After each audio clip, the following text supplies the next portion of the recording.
Aloha, good morning. It's Thursday morning. We just got to work and got punched in. Checked in with setup at 6:06. They gave us 3 full container loads going to the solar farm and 1 empty from the big box last night in the yard to dump.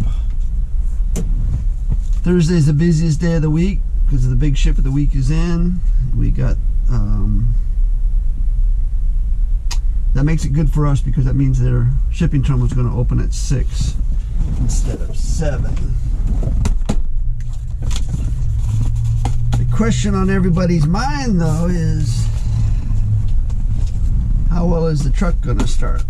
Fluids look good, we've checked that. Fuel has been fueled up, so we got a full tank. I'm kind of thinking one of the problems was I kept running the tanks dry, and maybe that contributed to the problem. I mean, we didn't run out of gas, but we ran it down to the last 1/8 of a tank, which isn't good for a big truck like this.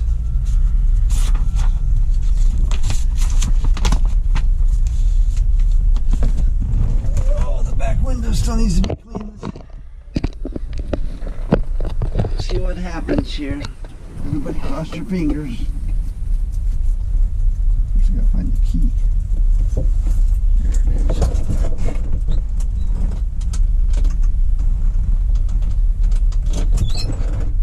Let the gauges cycle. Goes up. Comes down.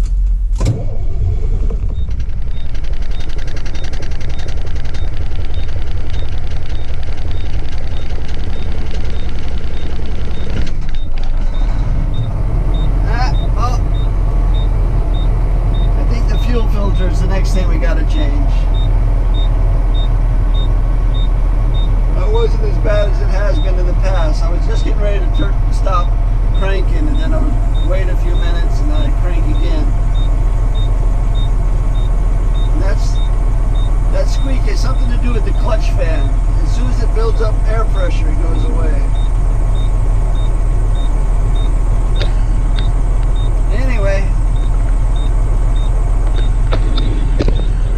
started.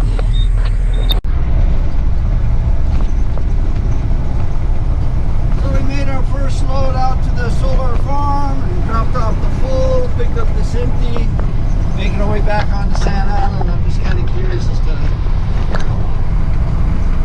what the accident site looks like today. Did they get all the lumber picked up? Is the fence still broken?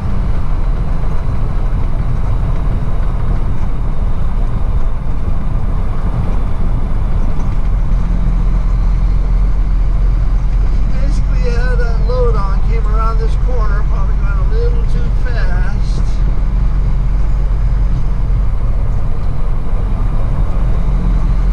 Took out the fence. Lost the load.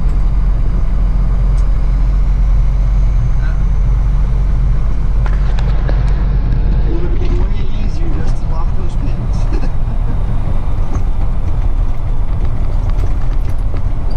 Hindsight is 20/20. Making our way into the shipping terminal, we're going to drop off the empty, pick up another full. So it's 11:17. We just kind of finished up our lunch, and we're in the process of picking up our 3rd full container full of solar panels. But just like yesterday, this one was on a genset chassis also, so we're over here waiting in line to get the container swapped out, flipped off the chassis that it's on onto this regular chassis. And I was listening to the radio, and they just announced civil defense warning is the first day of every month, or first work day of every month. So the sirens will go off at 11:45, but they just announced on the radio at 11:15 what is about to happen. And every time this happens, I think back to my upbringing.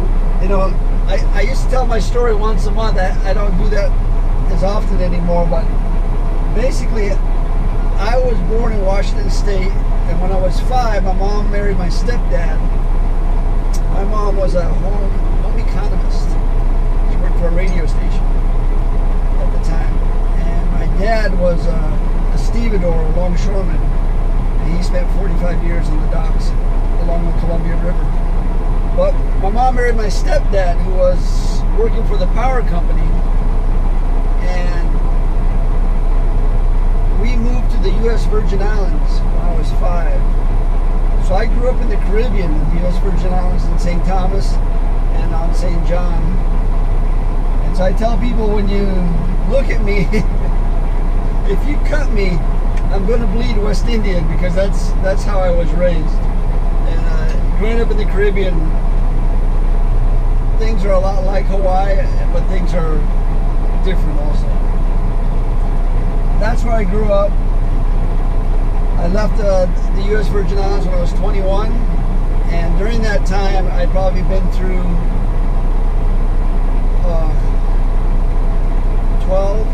11 or 12 hurricanes. I've been through the Iowa hurricane twice, and so when they have these civil defense warnings, and June 1st is the beginning of hurricane season, that's kind of where my mind goes as to, I see what hurricane damage looks like in Hawaii, as far as, for the most part, has rarely seen much hurricane damage. I mean, it has happened, but not to the extent that I have seen it. So they were just mentioning you should have 14 days of food on hand during the hurricane season, which is good, but 30 to 90 days of food is a lot better to have them. And I think that's kind of how I've always lived here in Hawaii. I've always had at least a month's worth of food on hand, so that if things all fall apart, I can survive for at least a month. But I think I have a lot more than that now in the house.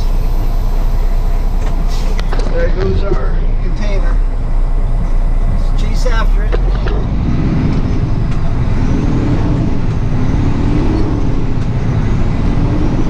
When I was 21, after a couple of hurricanes came through, the first hurricane came through and wiped out the place where I worked. About a week later, another hurricane came through and wiped out the house I was living in. I was 21 years of age, and my mom, sister, and brother had all moved to New York, so I had a good reason to follow. And so I moved to New York City when I was 21, and I lived there for about 7 years. Hated the winter, but I thought it was a really great education. I think everybody should live at least a year of their life in New York just for the education.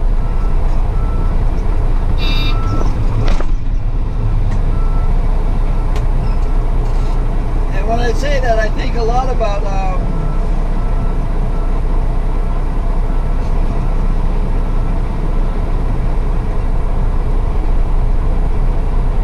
the analogy I heard that best describes New Yorkers is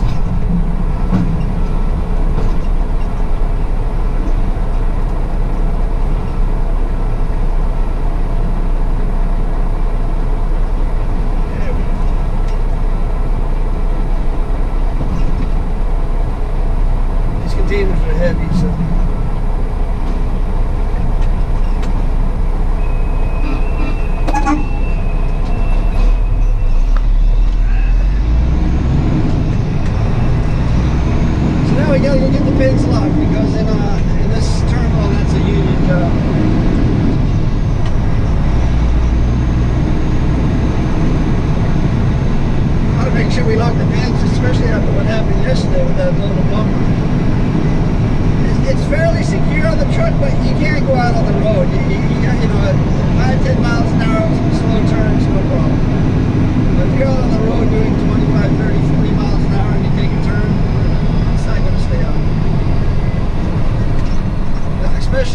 this container that's top heavy. You know? Anyway, moved to New York, and one of the things I learned about New Yorkers, and this is the analogy I heard. So you have a flat tire, and a Californian drives by, and they go, "Oh, you had a flat tire," and they're all empathetic and feeling so bad for you. Poor thing, you know, side of the road. I wish I could do something, but they just drive on by, but they're so empathetic. Meanwhile, the New Yorker goes by, he pulls over and says, he just starts insulting you, left and right and left. I bet you don't even know how to change the tire, do you? Meanwhile, while they're insulting you, they're changing your tire. Within a few minutes, you're on your way, but you've been insulted the whole time the job got done. And I think about that when I see the political landscape right now. A lot of people just don't understand Trump, but I lived in New York for 7 years. He's a typical New Yorker. He might live in Florida, but his personality is all New York. It's just their way of, I think, this is all New Yorkers, it's just their way of, what do you call it? The pet names and everything. A term of endearment. You're being insulted.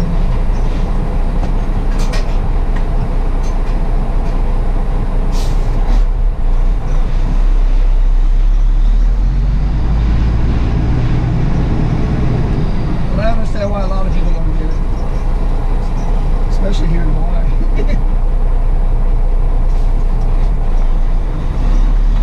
I lived in New York 7 years, hated the winters. I had a friend I went to high school with, went up to Alaska to go to college. He hated the winter, and then he came to Hawaii, because Hawaii and Alaska have share the credits or however that works. Comes to Hawaii, goes to the University of Hawaii, and he gives me a call because he got off the plane and fell in love with Hawaii the second he got here. And we had spent a lot of time together in the islands, fishing and diving and jet skiing and working in hotels. He calls me up and says, "Oh, guess where I'm at?" I said, "Alaska." He said, "No, I'm in Hawaii." And we'd always talk about I wonder what Hawaii would be like. This is 1983. He says, "You gotta come out to Hawaii. It's a lot like the Virgin Islands, but it's also a lot like New York. It's a big city with palm trees and beaches. You're gonna love it." And so I flew out and spent the winter here in Hawaii in '83. And just like him, I fell in love with it. The second I came off the plane, I says, "You know, I gotta figure out a way to live in Hawaii because this is what I'm looking for." And it was like, you know, talk about love at first sight.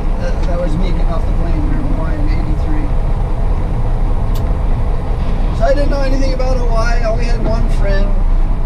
Both of us were trying to make ends meet. I knew I could make money in New York because I've been there a while. So I moved here in '83 and came back in '84, '85, '86. Finally, '87, got tired of commuting. And I moved to Hawaii in '87, $700 in my pocket with a girlfriend. And we moved to Hawaii and we shared a 2-bedroom apartment with my friend who was living here and his girlfriend, who's now his wife.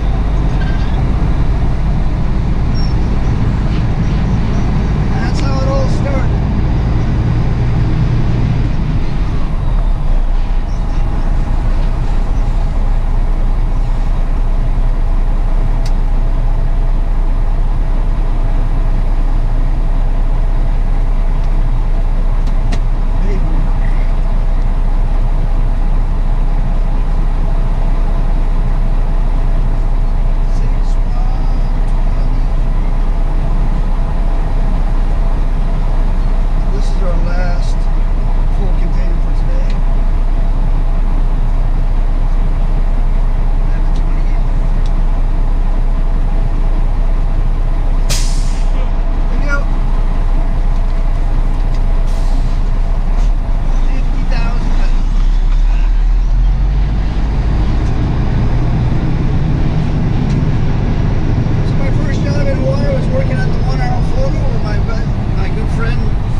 different, but 88 was when the CDL program started to go on. And I was grandfathered in. I didn't have to take the test or anything. I just took the regular written test, no road test, anything. And that's how I got my CDL for driving tour buses. I drove tour buses for 10 years, did all the tours, learned to work 100-hour weeks. And what was great about being a tour bus driver is you got to go to all the different tourist sites in the island. Want to go to a luau? I've been to over 1,000 luaus. Want to go on a dinner cruise? I've been over to hundreds of dinner cruises. Want to go to a dinner show? I've been to hundreds of dinner shows. Because all the shows that the tourists went to, I went to.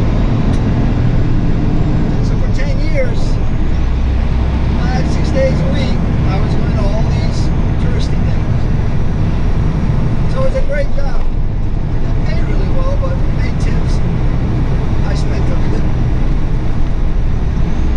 So finally the first Gulf War comes along and the tourist industry takes a dive in Hawaii. I go from working 6 days a week to working 2 days. And so right across the street from where I was, our tour bus company was a garbage company, BFI, Browning Ferris Industries. And so I went across the street because they had a sign out all the time looking for drivers, and that's typical of every transportation company on the island. From the time I moved to Hawaii, I've seen those, help wanted signs everywhere. It's not hard finding work in Hawaii. So I go across the street, and I was making, I think, $7 or $7.15 an hour. I think I was making. So I go across the street, and they said, "Oh, we can train you on the roll-off. We'll pay you $10 an hour, $3 more. That's an extra $6,000 a year. I had it all figured out." So I still drove tour buses part-time, but I went across the street and started driving roll-off, and that's where I met my wife today, 25 years. So drove roll-offs for 2.5 years, drove front-load trucks for 5 years. So I was there a total of 7 years. And at that point, I was like in and out of the doctor's office almost every month for the nicks and cuts and sprains. And I don't know, for some reason I was just getting beat up by the job. Sprained hands, shoulders, back was always hurting, ankles would hurt because you're pushing out these huge cans. I don't know, my body just wasn't strong enough. Getting stuff in your eye all the time. So I was looking for an alternative, and I had a friend that I was a tour bus driver who was now the safety officer for this company. And he said, "Why don't you come over here and I'll get you into a tractor trailer." And I'd been wanting to be a tractor trailer driver since I was like 21, since I was old enough to get one. So that's always been like something on my wish list. So I left garbage and I came over to this company during the middle of a shipping strike, so there was no work. So he says, "I'm just going to get you in the door. You can work the air freight while that shipping strike's going on." So I got hired as a van driver doing air freight for the company. And then like every couple of months, I moved up to bigger equipment. After 2.5 years with the company, I moved up to tractor trailer. And so I'm kind of self-taught all the way through the company. I never went to any type of school. The only training I had was in-house. So about 8 years ago, I started a YouTube channel just because I'm not a electronic. I didn't have a cell phone when I started my YouTube channel. I'm the last person on the island with a cell phone. I'm just not into technology, and I used to be when I was younger, but for some reason I just thought, what scares me is when I look around, because I'm very observant. I love to hunt and fish, and so I'm always like aware of my surroundings. And it's hard to do that if you're staring at your phone swiping. And I see people doing that, and it's like they're lost in space. It's like, it kind of scared me. How many times I just look at people, the second they don't have anything to do, they dive into their phone. And as a result of that, I've always had a real negative attitude towards social media and the whole technology, the way it's run. I'm much more of a hunter-gatherer. I like to fix things. I drive the oldest truck in the fleet with the most amount of miles on it. They want to give me a new truck, and to me, the day they give me a new truck is the day I quit. Because that's not who I am. I like challenges. I like things that make you think. I'm not into the cushy. You know, I'm not looking for the pleasure. I'm looking for the happy. But anyway, that's how it all got started.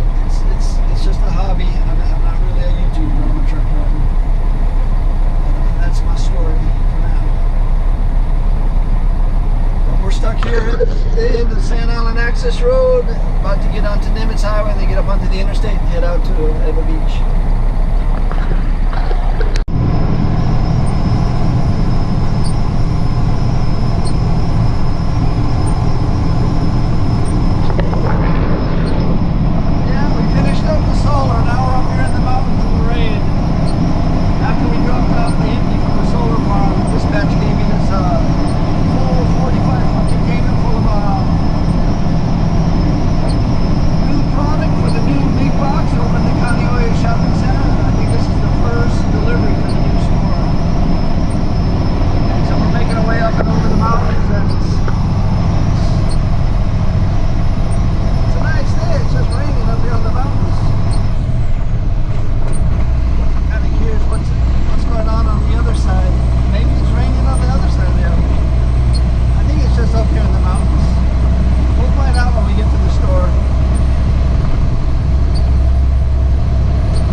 Not as sunny as the leeward side of the island. A little bit grayer here on the windward side. So we're headed to the Windward Mall, or the Windward Shopping Center. No, I think Windward Shopping Center is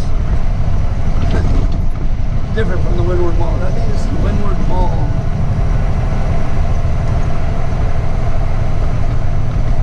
And this big box used to be a Sears. Now it's a Target. Out here in ages, and I don't even know if I've ever delivered a container to what used to be Sears. We're a 45 footer, and I can't make that turn without 2 or 3 lanes.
A better way to get to this place, but this is the only way I know.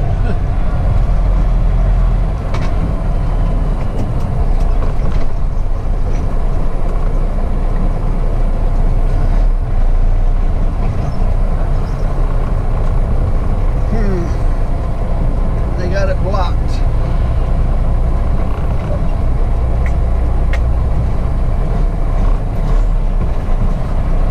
This is definitely not the route.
over the bump here.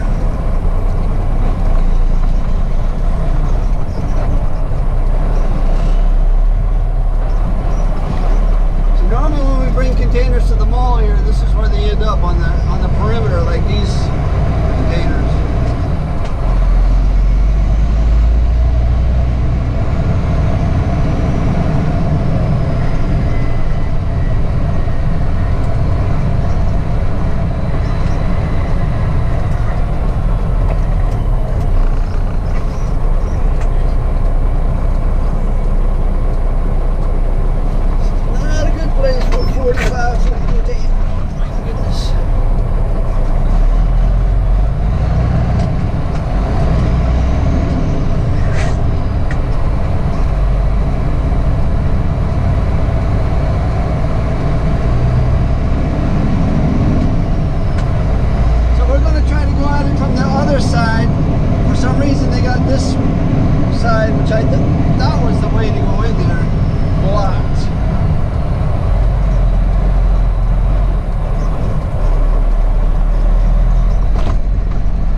Sears used 45-foot containers to make their deliveries in.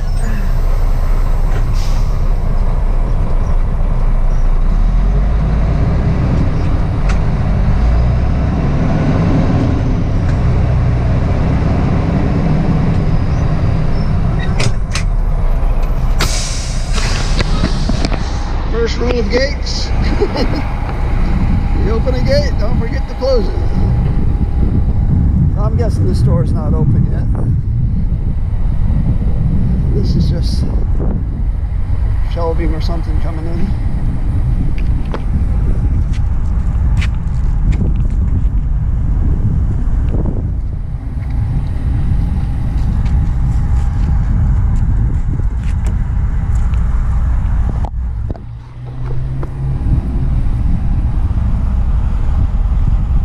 Probably don't want us driving on the asphalt. Maybe that's it.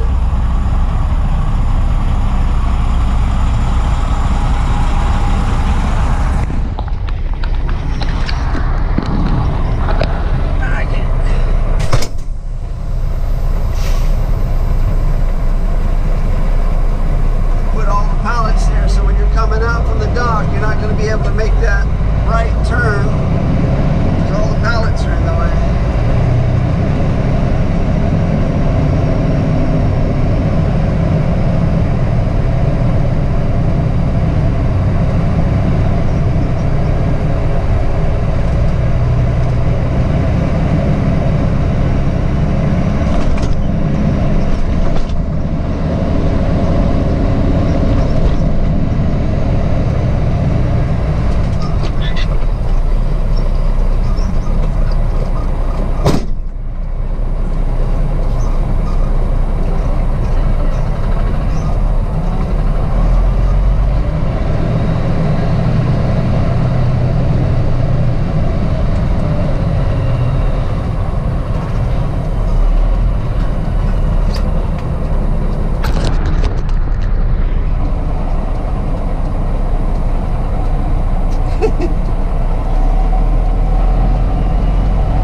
For a little adult supervision.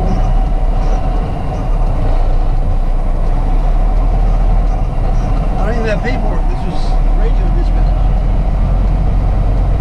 Comply 96.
Trying to go out now with those pallets in? Yeah.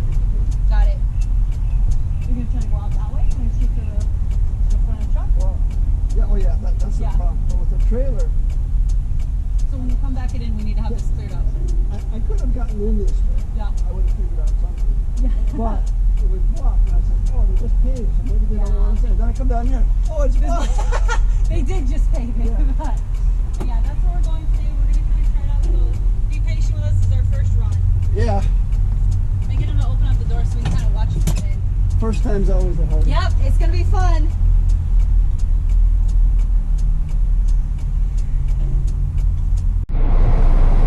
That's it. It's 10 minutes after 4. Actually, it's 5 minutes after 4. Air conditioning. Engine. And we can shut it down. Silence. So we did another 200-mile day. 203 miles. That is definitely not the norm. The norm is 60 to 80 miles.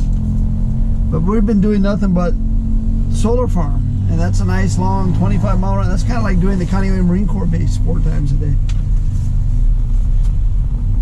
So, I guess that's just going to be around for a while. I asked him when he thought the job would complete. And they said probably in November.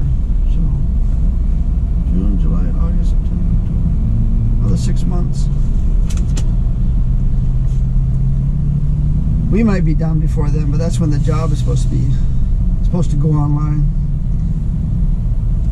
We came in at 6. We'll be out of here by 4:15. 1, 2, 3, 4, 5, 6, 7, 8, 9 container movements. That big box that we did, I don't think we have the contract for that particular store. In fact, we do 2 big boxes on the windward side, but we don't have the contract. We help another trucking company. At least that's my understanding.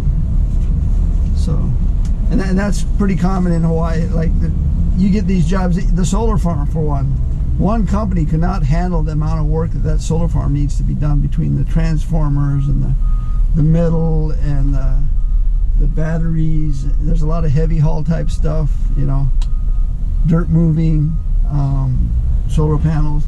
It's a group effort. And luckily it's not something that goes on forever, because it's pretty solid work. You go home tired.